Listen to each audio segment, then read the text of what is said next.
Hello. Hi. Hi. Hi. Hello. I'm curious about I'm curious about I'm curious about building open, authentic, loving relationship. I'm curious about jealousy. I'm curious about polyamory. Does it just mean that you're fucking all the time? How can I tell my parents that my partner is already married? I'm curious about How do you know when you're too busy to have another relationship? I'm curious about dominant and subordinate relationships. I'm curious about sexual health. How can relationships evolve with people as they grow and change? I mean, your focus in your work is relationships. My focus is on career pivoting. And when I work with folks in careers, we have the same exact conversation. Who are you? What do you want? What are your goals? What are your passions? What are you good at? And so this self-exploration around who are we and knowing ourselves first is the foundation for all the things that we do.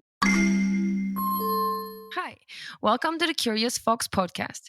This podcast is for those who challenge the status quo in love, sex, and relationships. My name is Effy Blue. And I'm Jacqueline Misla. And on this episode, we're going to be talking about the first steps towards opening up an existing relationship, entering into or initiating an open relationship. Because as this country begins the phases of opening up from the quarantine, we've been hearing from folks who are in the first phases of opening up their relationships, or who are looking for an open relationship, or who are trying to mend the damage from a less than ideal opening up process. Absolutely. And open relationships have been a part of the zeitgeist for a while now, especially in the last couple of years. We've definitely noticed, as a relationship coach who focuses on this stuff, I've definitely seen an increase in inquiries now from all over the world. I actually had a phone call this morning from Finland. So open relationships are becoming more and more part of our everyday lives. People are talking about them a lot more. It's definitely becoming more of an option. So that part of it is great. I think the next phase of this, what I'm seeing a lot of, is when somebody says they want to be in an open relationship, or when somebody says they want to open up a relationship and the other person agrees, there's that moment of joy. There's this moment of celebration. They're like, yay, everybody wants an open relationship. Awesome. That's it. All the work is done. We've done the thing. Yeah. We're good now. Yeah, we won the lottery. We won the relationship lottery. We both want an open relationship. Yes. Whoa. And that moment fades quite quickly when, unfortunately, I should be more optimistic. That moment sometimes fades quickly when you get into the detail of what you want the open relationship to look like, right? Because often, because we tend to have a one way of thinking about monogamy, and we think that monogamy exists just the one way, we also apply that logic to open relationships, and we think there's only one way to be in an open relationship. Yet, quite quickly, it becomes obvious to people that they might actually want something different. So that's definitely something that we want to talk a lot about. Which is interesting because even within the monogamous space and structure, there are different definitions of what cheating is.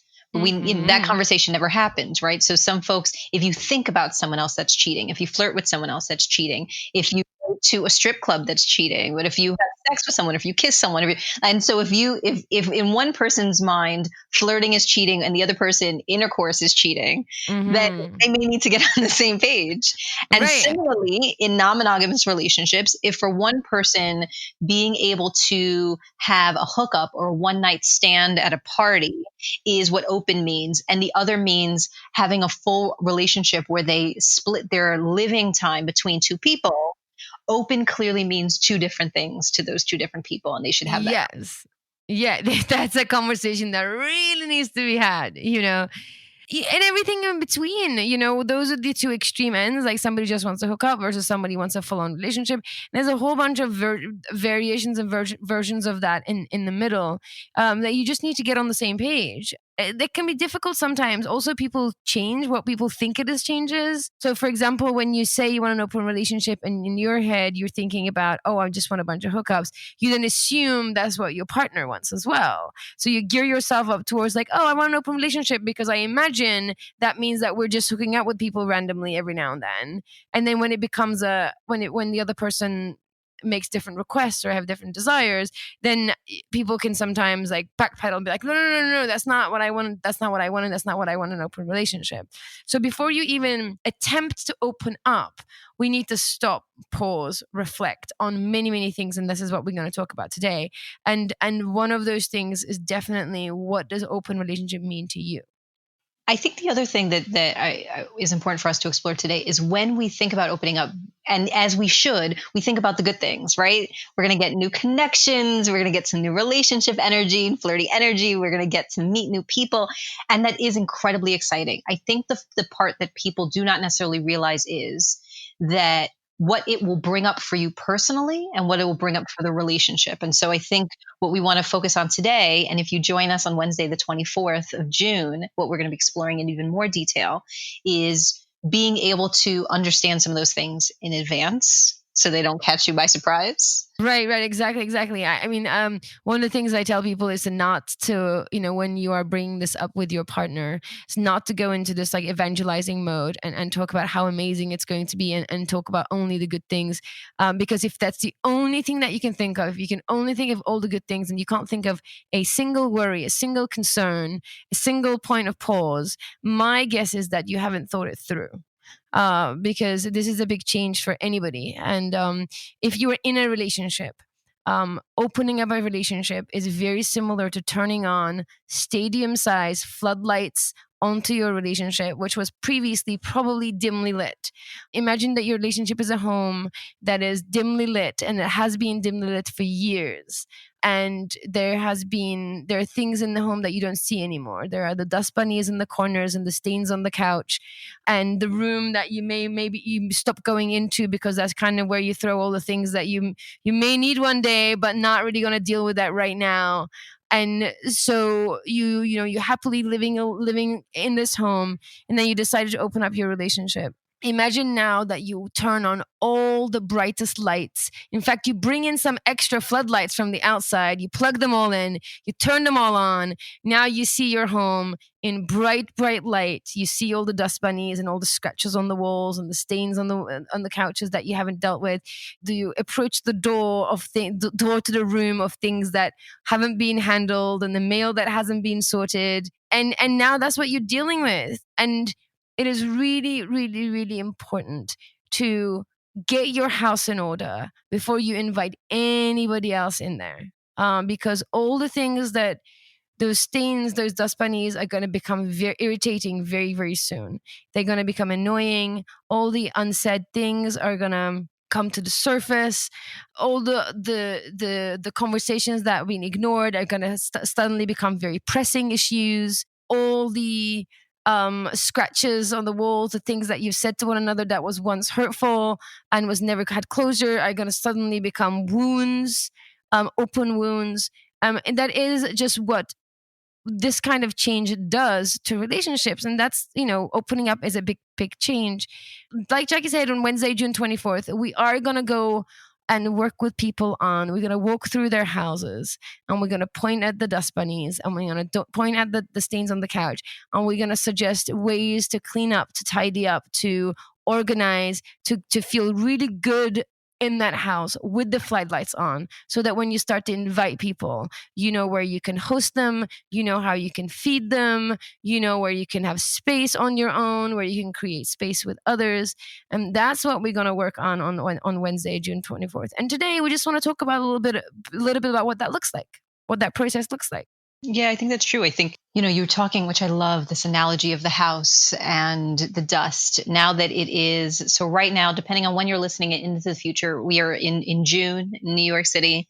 Effy and I are separate spaces in Brooklyn. We're still in the midst of COVID-19 quarantine. And there are moments of this beautiful daylight that will shine through the window and onto my furniture, at which point I will find pockets of dust that I did not see before, or strands of hair on the floor that I did not see before, and then become obsessed with as I am on my Zoom calls, inevitably staring at these piles of dust or hair and needing to clean them. And in the same way, that's really true to the process of what happens with opening up, not only in relationships, but for yourself, your own house, your own personal house. I have been through the opening up process now 3 times. So in my first marriage, my marriage now, and then now in my other partnership. And each time, not only did that process certainly reveal some of the struggles that were pre-existing within the relationship that need to be navigated through. But more than that, it revealed my own stuff, my own fears, my own avoidance of conflict, or my own trauma, my own attachment issues. All of my stuff came to the surface. And as you and I have continued to do this work, we root everything that we do in the first step, which is knowing thyself. Because you got to clean your own house first. Yeah, you totally do. And just as a sentiment, when we talk about know thyself, I like to refer back. This idea of know thyself is so old. Like the earliest Socrates, Plato, like the early philosophers to Buddhism, to any kind of teaching goes back to Rumi, to Sufism. It always goes back to the same place, which is to know thyself. It is so profound. And although it seems like a simple notion, it is complex. It's complex to understand what does it mean to know thyself. Sometimes it could be a lifelong practice of getting to know yourself and really understanding who you are, where you come from, how you show up. And one of the things that, if you want to create a relationship by design, which is our goal, as opposed to a relationship by default, which is something that we kind of just wake up in.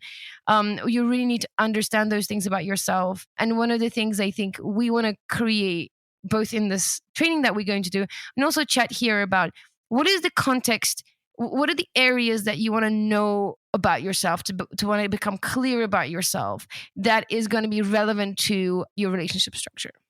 Not only, to your point, is it the first step for relationships, but honestly, it's anything. I mean, your focus in your work is relationships. My focus is on career pivoting.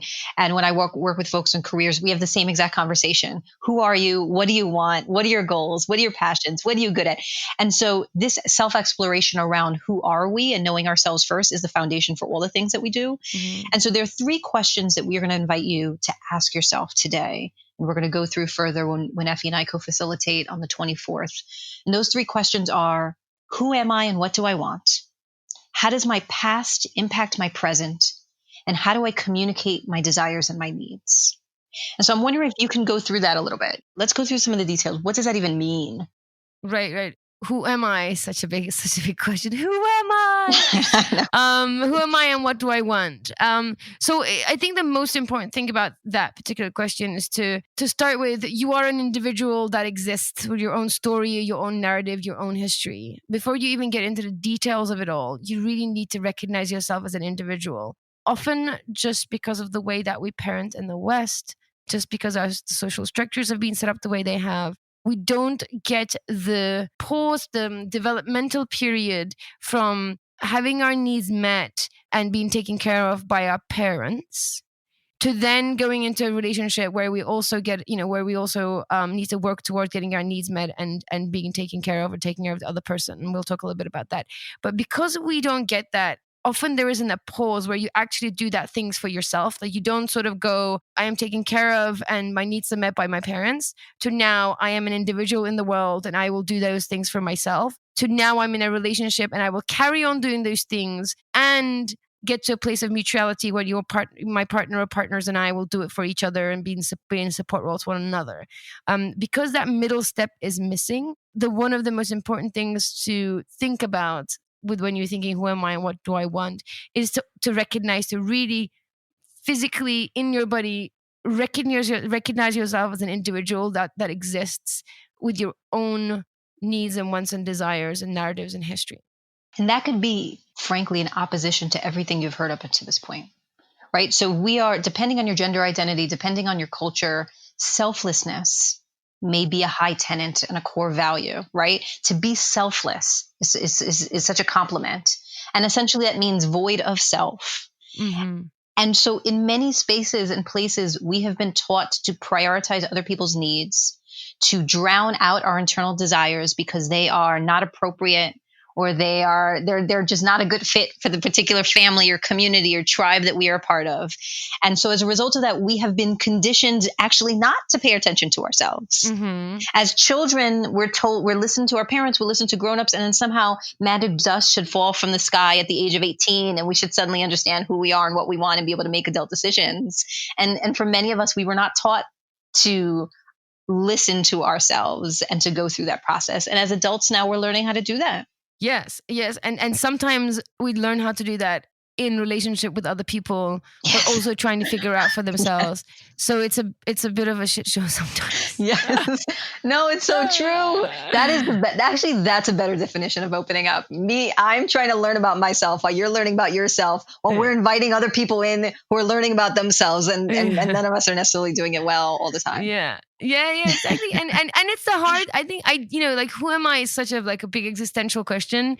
It's hard to reflect on that stuff. So we kind of need to, one of the reasons why we wanted to put this training in place is to give people some tools and ways of thinking about it. And although we will take people through a system, a way of thinking about it, there are other ways of deconstructing who you are, what you want in the world in a way that it provides this point of reflection. And it makes sense that you might need a bit of structure to reflect on something like this, because it's such an existential question, And then also just take that to the next step. As we recognize ourselves as an individual, hopefully in that exercise, we also realize our partner as an individual with their own story, with their own narratives, with their own history, with their own triggers, with their own sources of joy, et cetera, et cetera, et cetera. Because sometimes, again, the way that our society is set up, the way that we view monogamy, the way that we view marriage, the way that we move love, that there is inherent enmeshment in the way that view any kind of coupling, mostly coupling, of course, when we step out of that more. But that enmeshment is essentially where you lose the edges of yourself and you kind of run into one another. The way I think about it when we talk about things like codependency, is when you don't know where you end and the other person starts, when you are so enmeshed that you see them as an extension of yourself, or they see you as an extension of themselves, and the individual existence is kind of eroded. And within that, there is no space. There is no the healthy space that you can create to be those individuals that you need to be, to then show up for the relationship and to co-create. If you are enmeshed, you can't co-create. You're in the same, in order to co-create, there needs to be collaboration of the sort of two whole separate entities. And so if you want to get into a creative space and you want to co-create a relationship by design, you need that space, you need that separation. And you need more of that separation if you want to open space up for other people as well. And that, to me, is a distinction between what you said earlier around relationship by design versus relationship by default. And I'm sure that many people have woken up at some point and realized that they were in a relationship that they did not design. Mm-hmm. That they are doing routines, that there is a family, that there is a chore chart on the kitchen wall, mm-hmm. and there's a life that has been built. But whether or not that life is really in alignment with who they are and what they want, or even their partners, that's probably, I think there's many situations where people may be in partnerships where the relationship is really rooted around the other person's needs. And worse yet, if both folks are in a relationship or multiple people in relationships, and it's actually not rooted in any of their needs, but it is rooted in whatever the definition of what they believed relationship to be. Right. And whether or not, and we should note this, and we continue to do in all of whether or not you are actually interested in non-monogamy, this process is important. Understanding who you are and what you want, and co-creating a relationship of any design, monogamous or not monogamous, is incredibly important for you to thrive, to be joyful. Exactly. And this idea of relationship by default is so easy because it's a part of our noise. We talk about this noise all the time. You just get on the conveyor belt. Yeah. You allow it to take you where, right? We date, we fall in love, we get married, we have, buy the house, we have kids, we buy the bigger house. Like, it's pre-planned out. It's preordained. We just follow the path. We don't have to do much thinking. And if you want that life, and let me say, I also have that life. So that's not a bad thing. And the details around how to do that well, or whether or not you want that at all, we are trying to create and insert spaces for choice. Exactly. And the relationship by default is, like Jackie said, if it works for you, great. The sort of waking up in a relationship that seems perfect from the outside, yet it doesn't align with all the things that we want, is also not a sustainable one. It's lonely. Yes, it's certainly lonely, and it's not sustainable. And if it is sustainable, it is a lonely experience. Okay, so we're going to talk about who am I and what do I want. the next question that we want to sort of explore to unpack is, how does my past impact my present? Sometimes we react to things based on autopilot, based on habit, based on things that are patterns from the past, things that have been that had happened to us in the past that we've kind of decided that's how we cope with them, and we haven't updated those strategies. One extreme, it could be traumas, either big T trauma, something major happened and it affected you and you kind of got stuck. Your response to that trauma sort of got stuck and is now ruling your life. That's like one end of that spectrum. And the other end is just family dynamics. The family home that you grew up in has specific dynamics that got you to think that that is what relationships look like. That is the only way relationships look like. That is how people relate to one another. That's how they show and receive love. It's what love looks like. And now we have that knowledge, and we don't necessarily realize that we're coming from a past place, but we are handling our current relationship with that blueprint, with that belief system that was created many, many years ago. And we're now projecting it onto our current relationship and reacting to whatever is happening from that place, right? So Estelle Perel talks about how you are loved is how you are loved is how you love. And it's something that I say in sessions all the time. That's where we start. Mm-hmm. It is when there may be history of fears of abandonment or fears of being suffocated and overconsumed, or a fear of lack of trust. And all of these things could be things that were a part of our history, a part of our childhood, a part of past relationships. And we bring those fears and that lack of trust into our new relationship. And so there's suspicion when there doesn't need to be. There's fear when there doesn't need to be. Mm-hmm. And it is because the person who we're with becomes a proxy for all of our old relationships. And we are bringing the baggage from all those things into this new relationship.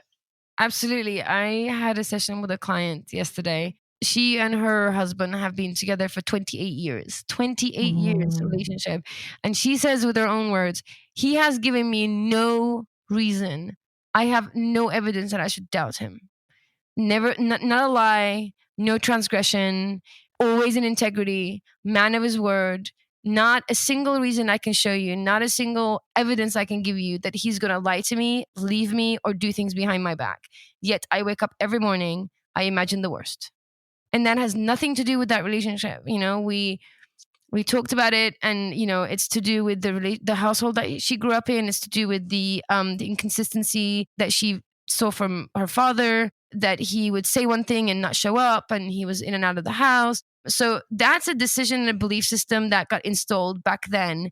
And 28 years of the contrary, it's still not changing that for her. And it's the work that we're doing right now. And that is such a great example of how a past experience is affecting what's happening right here and today with our current relationship. And it's a beautiful illustration, I think, also around the distinction between the work that we need to do on ourselves and the work that we expect of our partners. Honestly, that story resonates with me. I have issues with trust, and it is not from any evidence from my partners. I mean, my partner now, we're in the process of opening up. She started to see somebody about six weeks ago, 2 months ago. And throughout the process, she has been nothing but honest and proactive and loving and all those things. And I still, even after the years of work that I've done in this field and all that, still have concerns.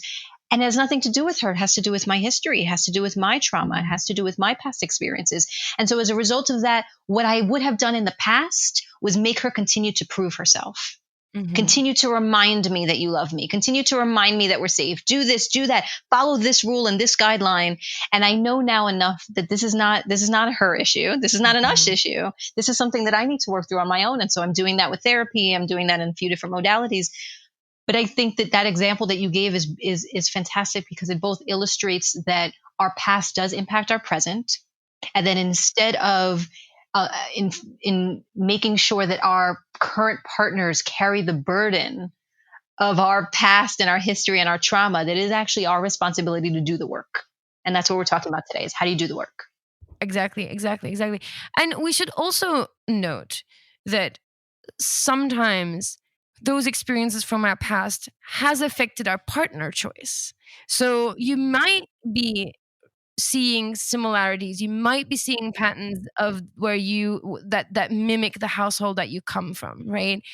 Because those experiences, if we don't bring awareness to them, if we don't understand them, if we don't really understand those drivers, if we don't understand what is it that we're trying to prevent, which often comes from a place of what we're trying to prevent, what we fear, that we might find ourselves in relationships with people that we have chosen, but we have kind of defaulted to because that's the only way that we know.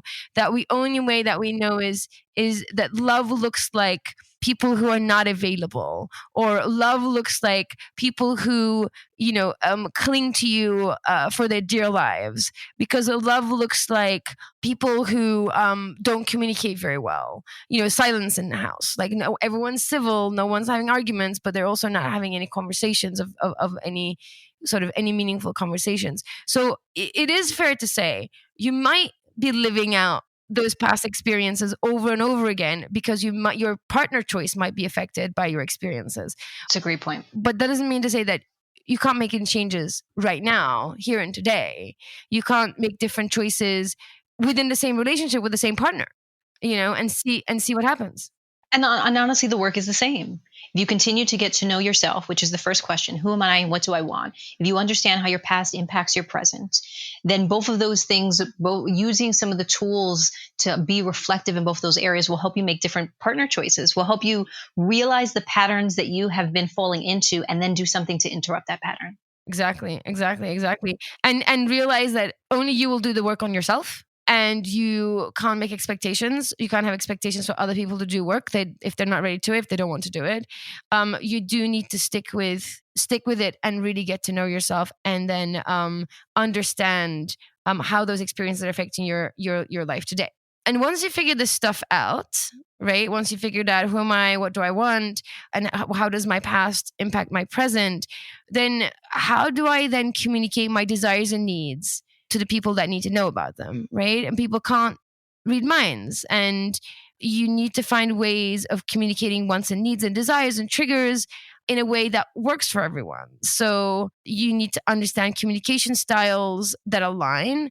Also, you need to have both communication skills as well as influence and enrollment skills to make it happen for you. One of the things that I loved, I really recommend that especially if you want to know more about attachment, I really recommend that you check out, I want to say episode 23, maybe, with Angie Gunn, about attachment and attachment patterning and sexual expression. She talks about attachment in a beautiful way there. Episode 24. Nice. Angie goes into detail around what attachment actually is, and then what are the steps we start to explore how do you communicate it? What does that look like? What does that mean? Yeah. And one of the things that she says that I absolutely love is ask for everything that you want all the time and expect nothing. And I think that's a beautiful foundation for communication. And if that's where you can get there, that, by the way, that is also hyper ninja level. Like, this is ninja level communication, like being aware of all the things that you want, being comfortable expressing it all the time, and having no attachment to the things that you're saying that you want in the world. That is nirvana level, ninja level communication. So that's kind of where we're trying to get to. When you do that, you want it to be able to you want to be clear. You also need to, I call them enrollment skills. There are ways of asking for things that go over better, and this is not to sort of set up any manipulative dynamics, but understanding your partner or your partner's communication styles might be able to get you to a place when you're asking for things, when you're making requests in a way that can be responded to better. So, for example, if your partner struggles with long conversation, when maybe you want to approach things little and often, or to maybe deal with one thing. If your partner gets overwhelmed easily, maybe you're dealing with one thing at a time. Maybe you and your partner are very, very structured people. You're able to be pragmatic. You set up a Sunday morning meeting where you show up to your coffee table with notes, and if it was Jackie, flip chart paper, and really like hash things out. Whatever that is, you figure out how are you going to communicate your desires and your needs and all the other parts that make you who you are, and how you show up in relationships, and you communicate those things. Yeah. So I would actually love to just jump into some of that stuff. I want to note as a coach, as an educator, one of the things that when I go to trainings or when I read things and it feels like there's information and inspiration, but nothing that helps me with implementation, it makes me feel so frustrated. Mm-hmm. And so we don't want to just say, go figure out who you are. Go figure out what happened in your past and figure out how to talk about it. Because if I was on the other side, if I was listening and this was me again 3 years ago, 7 years ago, 17 years ago, when I first got married, I was like, well, how though? But how? So go get your paper and pen. We're going to talk right now about some of the how. And if you want to get into more detail, you're going to join us on the 24th of June. And we're going to go into it more. But we're going to give you some steps right now as to how. So the first, remember, there's 3 questions that we're inviting you to ask yourselves. Who am I and what do I want? How does my past impact my present? How do I communicate my desires and my needs? So that first question, who am I and what do I want? I mean, we're joking about this, but this is true. That question is the question that we have all been trying to answer since the beginning of time. Who am I and what do I want? And the answer to that question is difficult because, number one, we are ever evolving. Mm-hmm. So who am I right now and what do I want right now is different than who I am in a year from now and 2 years from now and 3 years from now. And when we make commitments to other people, that is also a moment of time. One thing, you quoted Esther Perel earlier and something that she says that I love is that we don't own each other at best. We are on loan with an annual renewal. Mm-hmm. And that is the way I want to think about my relationships, is that I want us to continue to be able to check in. That's something that you as a relationship coach talk about all the time, doing relationship check-ins and health checks regularly. Yeah. How are we? Do you still choose to be here? Do I still choose to be here? Like, where are we at? Are we good? Right. So the first reason why answering the question, who am I and what do I want is hard is because we continue to evolve. True. By the way, I just want to do a little interlude there. If I had my own way, marriages would dissolve automatically every 5 years if you don't renew them. Wow. Think about that. Think about that as an option. Because right now we get married, it's for life. Yeah. I would be interested to see what society looks like if we got married and it dissolved automatically every 5 years if you just don't renew. And, it doesn't have to be hard to renew. You can file an online petition and you have it renewed. But I am interested in how our attitudes would change if it's something that we actively have to renew every 5 years. Just putting it out there. We should have a whole episode just on marriage. I mean, I have my feelings about marriage has evolved over the course of my life. And, when you're in love with multiple people, that makes it even more challenging to think about the structure of marriage. And so we should bookmark that for future self. Future us need to dive into the topic of marriage. Yeah, totally. The institution of marriage. I will do a whole episode on that. Yes, the etymology of land ownership and person ownership. And so again, the first question, who am I? What do I want? That question is the question. It's been hard to answer it because we're ever evolving. And the second, what we said earlier, it's highly impacted by what we believe is possible for ourselves. Mm-hmm. Who we are and what we want is limited by or expanded to what we believe is possible. Mm-hmm. And so if that means that, and we encourage this all the time, that you're changing the noise and that you are looking for stories and looking at examples of people who live very different than you, to give yourself some inspiration and permission to see your possibility as different, then that will impact who you believe that you are and what you want out of life. And so we're going to talk through quickly some categories for you to think through in this process. But as you're doing that, there are 3 things for you to consider as you're thinking about each of these categories. Number 1, what have your patterns been in those areas? That is different than who you are. So who I am is fixed, right? And I know we're saying like who I am and what do I want, but we want to couch that in the language of evolution. So instead of maybe who I am, it's what has my pattern been? And then you can decide if you want to continue down that path or not. So what has my pattern been in these particular areas that we're going to talk about? If anything was possible, what would you want? If anything in the world could be opened up, we were having this conversation right before the podcast where we were talking about the ways in which we could live. And thinking about what's possible, I think about a dream that I've had since I was a child and looking at the lives of Frida Kahlo and Diego Rivera and how they lived in 2 separate homes with a bridge that adjoined them. And that is the life that I would want. But I didn't know that that was the thing that's possible. Now, I haven't gotten there yet. I haven't had the means to quite get to the 2 homes with the bridge in the middle yet. But knowing what is possible or knowing what's possible for yourself vis-a-vis listening to other people's stories and seeing what other people are doing in their lives is really important. So as I talk through these categories, think about those three things. What have my patterns been in this area? What is possible for myself? And then what am I willing to work on or work towards? You and I talk about this all the time too. Like, if there's not willingness, then there's not stamina to get there. And so thinking about what do you have the willingness to actually achieve and go after in your life? Absolutely. I think it's so important. I say this to people all the time. I can guide and facilitate and support people through a lot of things, especially around relationships. One thing I don't have a solution for, the one thing I don't have a magic stick for or a pill for is willingness. That is something that comes entirely from within, and that willingness has to come from within with an understanding of what's important to you, not willingness because you want to do it for the other person. You really need to, even if you're doing it for the other person, you need to be very anchored in not essentially what is in it for you. What is the thing that centers you in the story, not just not that is not as a support role.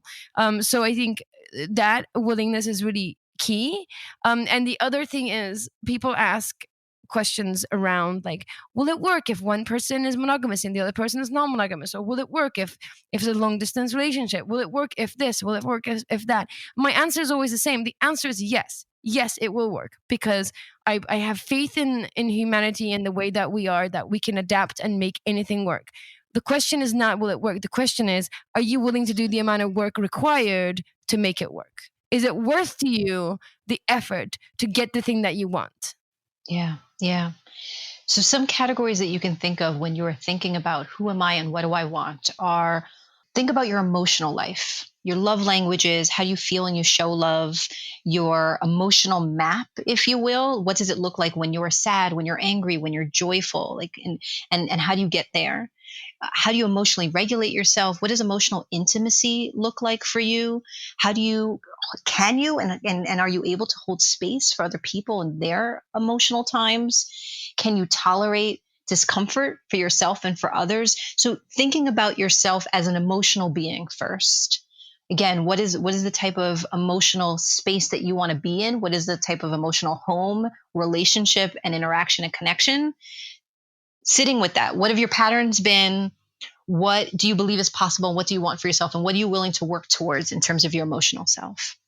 Thinking about your spiritual self. Is faith and religion and a belief system, is that something that's important to you? Rituals in your life that are surrounded around spirituality, ideas that you have around your connection to the universe or a higher power, ideas around how you want to either live or raise children in regards to faith or religion. Thinking again about what are your spiritual desires? What are your spiritual wants? And how does that impact how you show up in relationship and for yourself? Thinking about your intellectual self. How do you think and how does your brain process information? Effy and I constantly have this conversation because our brains are constantly open and on and processing. And sometimes that works for people that we're with. Sometimes that doesn't work for people that we're with. Yeah. I'm currently at the initial stages of a new relationship, and this idea of an intellectual connection is news to this new person in my life. He is completely confounded by the fact that an intellectual connection is a thing and currently finds it intense. So we'll see how that turns out. But for some people it's super important that I know for me, and I know it's for you, Jackie, is to be aligned in the way we don't have to think of the same. We don't have to have the same ideology. We don't have to have the same. We don't have to believe in the same things. I think for me, just alignment in the way we think and alignment in the way that we hold space for each other's ideas, and that ideas are a part of our relationship. The sort of the ideation process and the way that we approach life with a similar semi-logical, semi-pragmatic way is aligned, essentially. Yeah. So exactly that. How does your brain think? What type of intellectual connection or stimulation do you need? Do you want to talk about the news and politics and the world together? Do you want to talk about aspects of personal growth? Do you want to talk about the future? What are the things that in conversation, in communication style, where you find yourself being curious and wanting to lean into? And is that what is important to you just as an individual? And then understanding where is that a match potentially in some of your relationships? Similarly, around values, when we're talking about matching, right? How do you determine what the priorities are in your life? What are your values that matter to you? Money, family, autonomy, connection. And then understanding that your values and your needs, that they're going to be tied together. So what are the core tenets that frame your thinking and behavior? Those core values, getting real clear about that for yourself.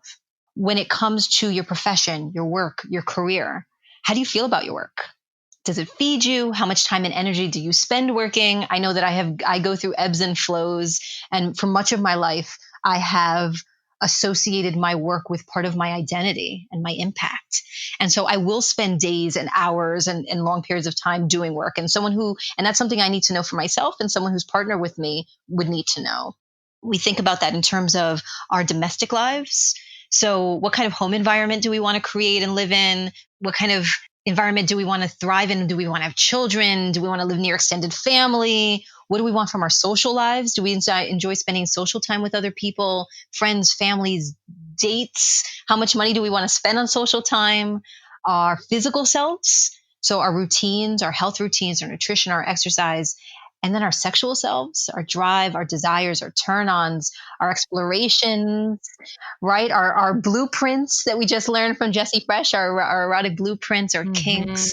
So understanding all those things, and then understanding what is our vision for opening up. And we started off in that conversation. What is our vision for what it feels like to be open?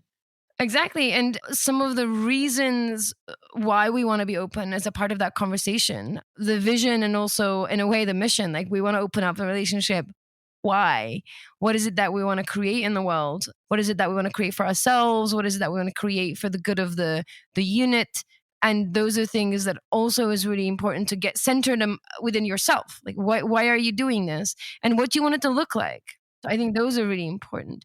Also, just to say, when we broke up, we sort of deconstructed, if you will, this idea of the self through these headlines, right? We talked about emotional, spiritual, intellectual, values, professional, domestic, social, physical, and sexual. And then the vision. There are other ways to reflect, which if you feel confident, one of the things that if you do come to the training on June 24th and go through this with us as we explaining things to you, hopefully you'll walk away from not only the answers to these questions, but way of thinking, the way of deconstructing your life and yourself and your life to get a better understanding of it. You can slice it in different ways. You can slice it in family, work, health, friends, hobbies, time, places. That's another way to sort of deconstruct it. Another way might be strengths, interests, goals, values, things to avoid, and joys. That's another way to dissect this. I know that when I did this exercise first, I went with my brain, my heart, my body, my people, and the future. That's how I dissected it. So it really depends what works for you. I think the way that we presented it, we wanted to really get into the nooks and crannies for people and allow them to think about all the different aspects of themselves. One of the reasons being to realize you are a multifaceted person. Sometimes if you've been stuck doing a certain role, being, hyper career minded, or being a mother, or being whatever the identity that you might be identifying with mostly might make you feel like you're a one-dimensional person, or maybe you even just see your partner as a one-dimensional person. One of the objectives of this exercise is also to see yourself and your partner or partners as multidimensional people that are navigating all these different areas of life in the way that they know best. Whatever the framework that works for you, it's really getting to understand those things. And from there is where once you have that foundational knowledge, once you have these foundational skills around to communicate this work to your partner, that is the place where you can open up from, so that you're opening up from a place of, not from a place of lacking, but from a place of enhancing or creating, knowing that you are whole and you are existing in this world and you're dealing with these aspects of your life as best as you can, that you are now adding a new relationship, or you're exploring new people from a place of, here is who I am, and I'm whole and I'm okay, and I'm going out into the world to enhance, to create something new, rather than here are all the issues that I have and I'm going to go out and find people to fix them, or I'm going to go out and find people to make it feel better. Let's pause there for a second, because I want to talk through the distinction between being whole and still wanting connection and partnership. Because I think that sometimes the narrative that we hear is you don't need anybody. And if you're whole on your own, like you can meet all your own needs. And we shouldn't be looking for a partner to do this or to do that. And both things can be true, right? We're talking about ensuring that you are not putting the burden on other people to mend some of your wounds and hurts. And we believe that it is important to be in connection and partnership and community with other people. And so I want to take a minute just to clarify that and to talk about that a little bit. Of course, and that is such an important point, because I think you're right that the narrative is get to a place where you're entirely self-sufficient, need no one, and be an island, right? And we also know that no man is an island, and that's just not how our species is designed. Like we're not like a cougar or a jaguar. There are like solo predators that live in the wild, not relying on a pack system, right? We are pack animals. We are designed physiologically, mentally, emotionally to exist in small communities. Our brains can hold up to 150 connections, and those connections are it gets ingrained into the how we see the world. The idea is not to be entirely self-sufficient and cut off from everything else.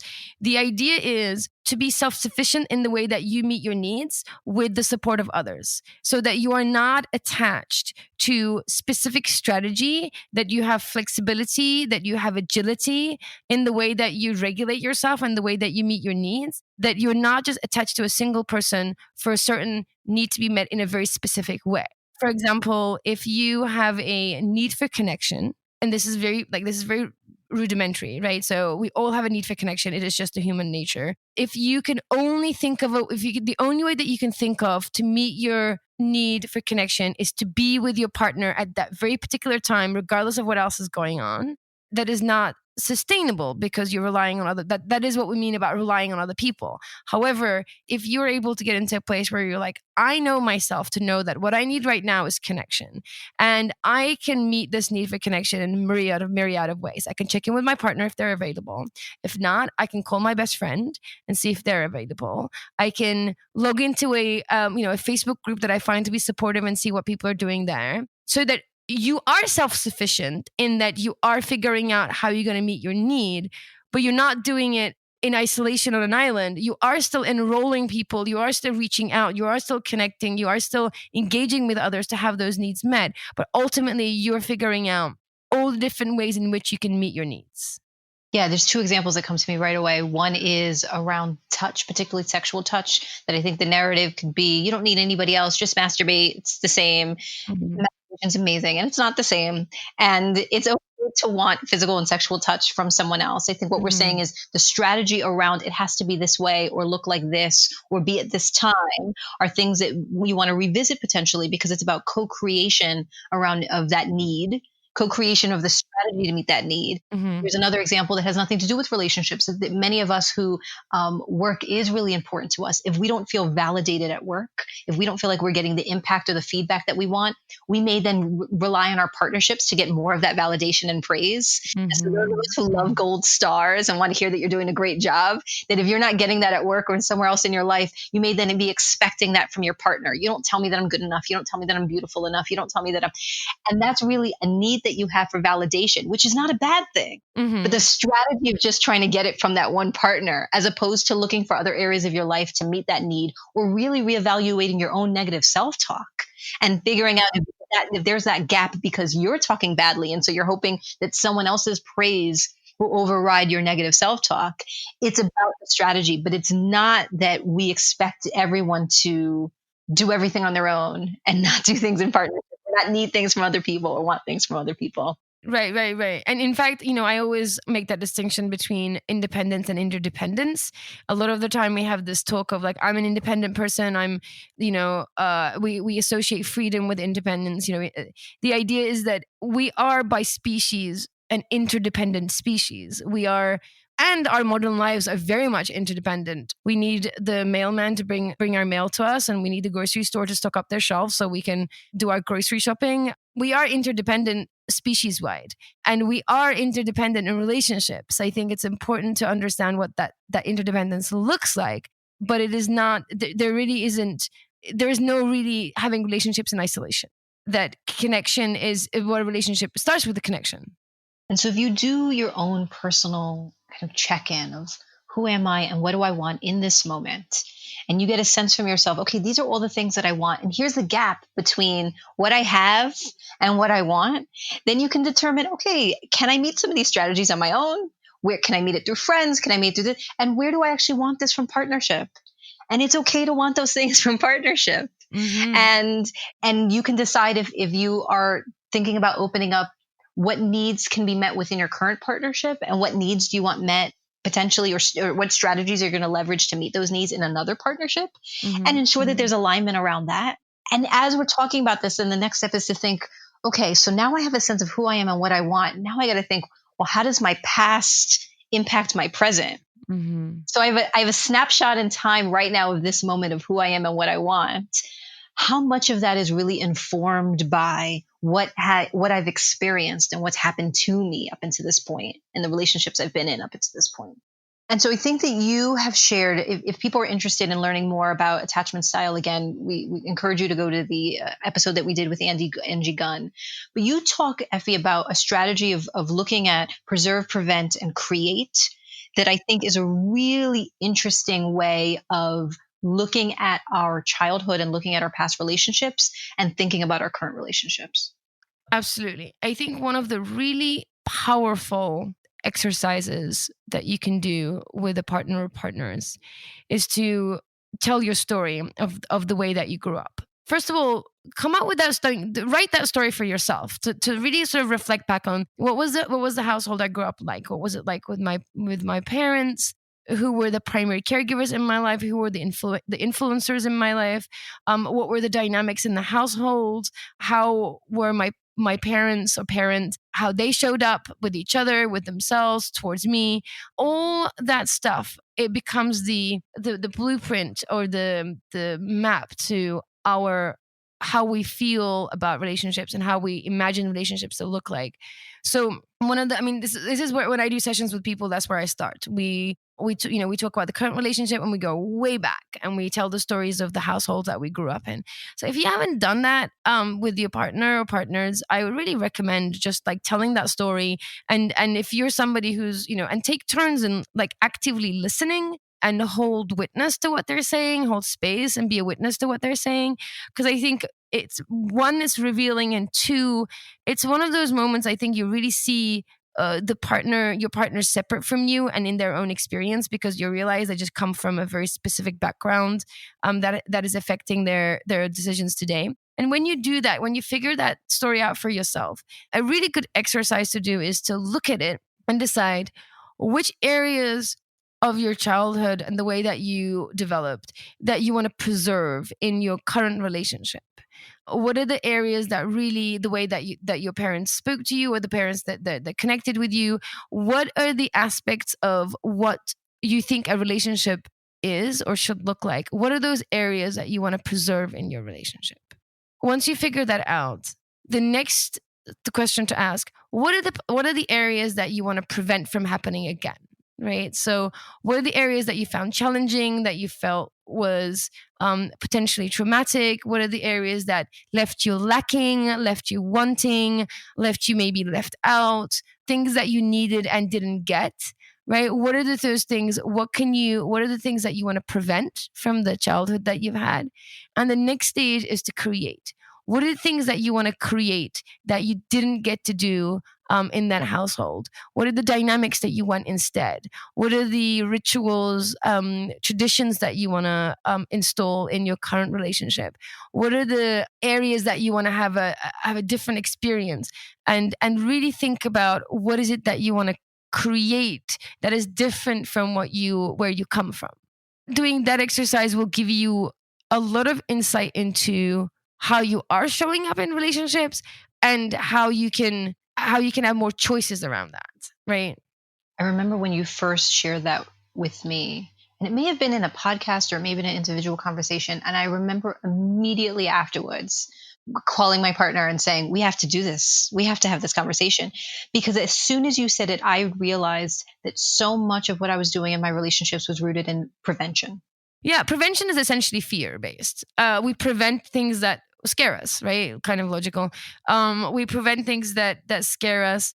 You'll be surprised once you do this sort of audit. I remember this conversation with you. I don't know if we recorded it actually, but another place where you can do this exercise of preserve, prevent, create is when you are transitioning your relationship, be it from a monogamous relationship to non-monogamous relationships, from a certain type of relationship to another, any kind of transition. You can sort of think about what is it that you want to preserve from what you've had, what is it that you want to prevent it happening again, and what is it that you want to create anew as you're going through this new transition.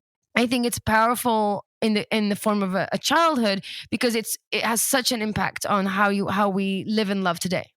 It's absolutely true. And if the reason why we bring this up, because if you are coming to that space, if you're going through the opening up process, and we can tell when it's prevention mode, when someone walks in with a list of rules. Mm-hmm. So you can go out, but you got to make sure to be home by this time. Mm-hmm. You can't do this when you touch the person. You can't do this. We can't do that. We only can talk to them via text and only on Tuesdays and only after 8 p.m., but not before bedtime because then you'll be distracted, right? When there's all these rules, all the rules are around prevention.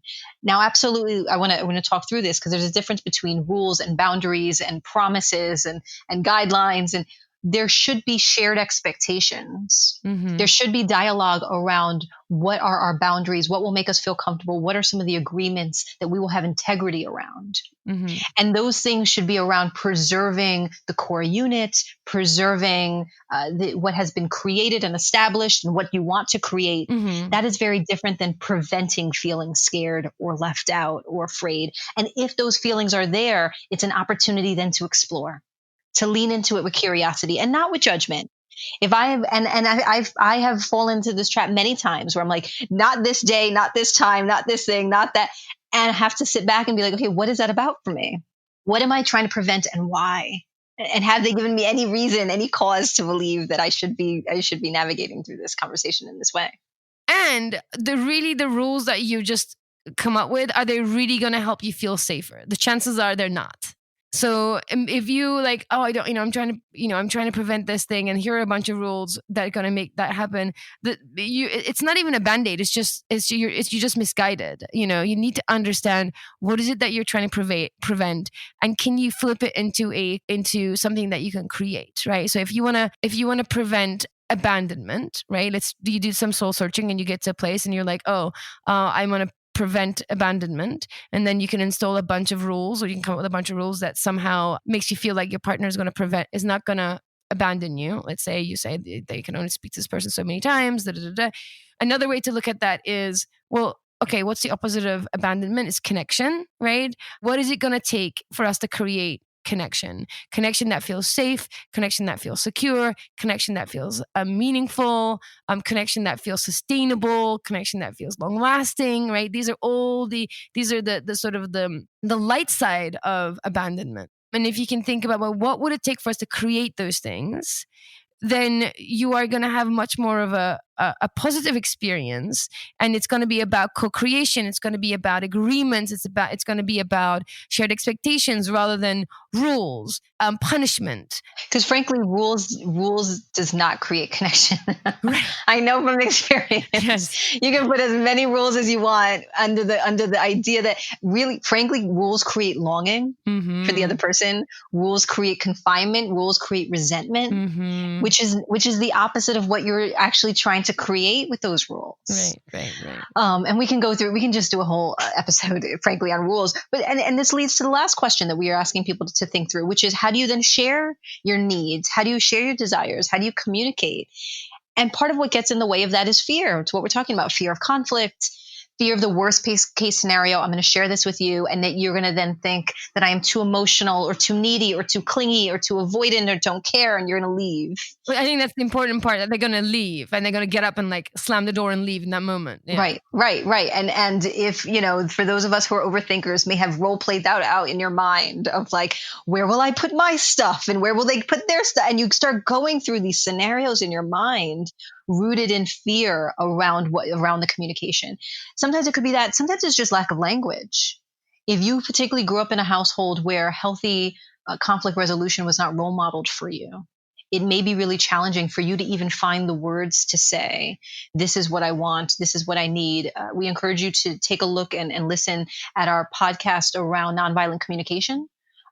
Because there are some really fantastic tools there around how do you have conversations that are rooted in your feelings and your needs and not necessarily the strategies, which is where we actually fight and get in the way. Like, how do we stop ourselves from being violent in the way that we are communicating with each other?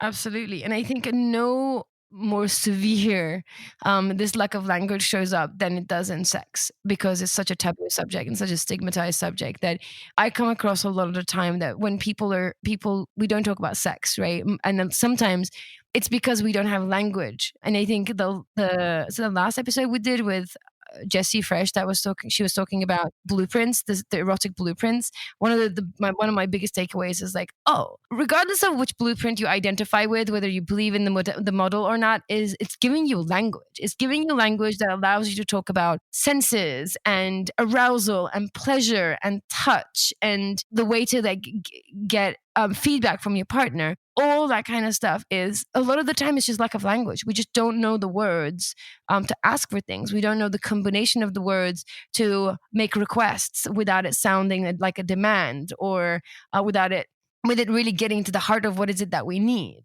you know. And one of the things that you say that I think is pretty profound is this idea of that words and language and shared language will get us on the same page, maybe not the same paragraph or the same line. Mm-hmm. And when we talk about things like the erotic blueprint or love languages, those are tools to give us some sense of language so that we can get on the same page with each other and say, this is what, and then the beautiful thing about relationship by design is that we can go into more nuance and say, well, let me now take you to the right paragraph and to the right line, that while this love language is generally true for me, let me show you specifically how that shows up. Or while this sexual blueprint, this erotic blueprint is true for me, let me tell you a little bit exactly about what I like in that space. Yeah. And so sometimes, again, it could be fear, it could be lack of language around it, or could be just low self-worth. Sometimes what gets in the way of communication is the feeling that we don't believe that we deserve whatever it is that we're asking for. And again, it's just another place for us to do the work and understand what part of our history has allowed us to feel that way and what's the work that we need to do to get out of that. And then, of course, this communication style. You know, in my house, we joke that my partner loves the highlights and I like the fine print. That I would love a transcript of every single meeting and conversation that she's in. And she just wants to know if I had a good day. And so sometimes communication style could just be about that and figuring out a happy medium, which leads to negotiation. Like, what is that going to look like? How do you negotiate well? You and I have been talking about that for a while, that we want to get an expert negotiator in to really teach us some skill sets around influence and negotiation. Mm-hmm. But we'll talk through that, you know, on June 24th, we'll talk through some more details around how do you understand what your communication style is, and how do you come up with some strategies together so that you can do the work on your own to unpack who you are and what's been going on in your history that has brought you to this place, and then figure out how to have that dialogue together and how to co-create the next steps together. Absolutely. And frankly, whether you're interested in non-monogamy or not, understanding your needs, desires, history, and communication style will help you thrive in any style of relationship you choose to be in. And that also goes for non-romantic relationship. This goes for professional relationship. This goes for familial relationships. In order to connect, you have to connect from a place of self-knowledge. And we need connections for any kind of relationship. So whatever you're working on, whatever relationship that you want to have growth in, this is going to be applicable. So if you want to receive a packet of tools to help you reflect on your needs, your desires, and your opening up process, do join Jackie and me on Wednesday, June 24th in the virtual Curiosity Salon at 8 p.m. Eastern, where we'll be taking you through this process step by step. We talked about all the areas that we're going to be covered. What we do realize, as we mentioned at the beginning, is it's easy to say those things and it can be very hard to reflect on these points. So what we're going to do is really help you dig down and answer these questions and give you points of reflection, give you story, give you inspiration and permission to really get to know yourself and provide a way of thinking that even if you don't want to necessarily one of our format, it will give you a way of thinking about who you are and how you can communicate that to your partner or partners. And you hopefully will walk away with something that will be the foundational element of the opening up process. You can find the tickets for our workshop pretty much anywhere. They're available on our Facebook page, our Instagram bio, on our website. If you search for We Are Curious Foxes, pretty much anywhere we come up. That's We Are Curious Foxes. And you can also see what else we're doing in the Virtual Curiosity Salon. If you go to bit.ly, that's bit.ly/Virtual Curiosity Salon, you can see what else is coming up. And we'd love to see you. If you are in the future, so if you are hearing this and it is past June 24th, and you're like, no, I've missed it, you're in luck. Yeah. You can join our Patreon. And as a Patreon member, you will have access to the recordings, not only of this workshop, but all of the virtual workshops that we have done. And when we met together as people, do we remember that? Yeah. We did live things too at some point, Effy Blue. We have those recordings as well. So if you're a patron, then you can have access to all of the videos of all of our workshops. You have access to Ask Me Anything at sessions with Effy Blue, where you can ask questions about your own relationship and your own work. You can get free tickets and discount tickets to our events. So you can come to our future events for $5, depending on your tier. We have free social events that are exclusively for our Patreon members, where we meet once a month and we connect and we talk. We will do happy hours in person again at some point. Right now we're doing them virtually. But there's so many opportunities for you to be more engaged and get more information that will help you on your journey. If you can access us via Patreon, you'll find those things. You can find us, as Effy said, on Facebook and on Instagram at We Are Curious Foxes. You can also find us personally. You can find Effy at Coach Effy Blue. That's at Coach Effy Blue, and myself at Jacqueline Misla on Instagram. And if you are interested in the work that we are doing on this podcast, then we ask you to share it, to like it, to review it. It really makes a difference. We are thrilled every time that we get notes from folks telling us about the work that we are doing and the impact that it has had, more so because this is real for us. This is our life journeys that we are exploring and unpacking alongside with you. And so we love to hear that feedback, and we love to hear feedback around what people want to hear us talk about. And so if you believe in hashtag change the noise and you want to be a part of that, then we ask you to let us know, what do you want to hear? And you can reach out to us by email at listening@We Are Curious Foxes, or you can give us a call and leave us a message or a question, and we can replay your recording on the podcast and answer it. And that phone number is 201-870-0063. Yes, you can contact us. We're here, we'll listen, and we will respond the best of our abilities. And as always, friends, stay curious. Curious Fox Podcast is not and will never be the final word on any topic.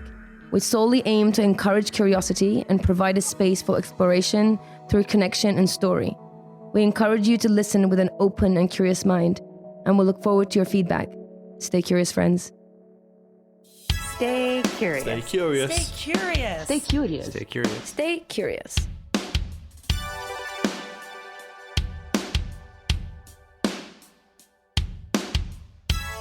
Stay curious.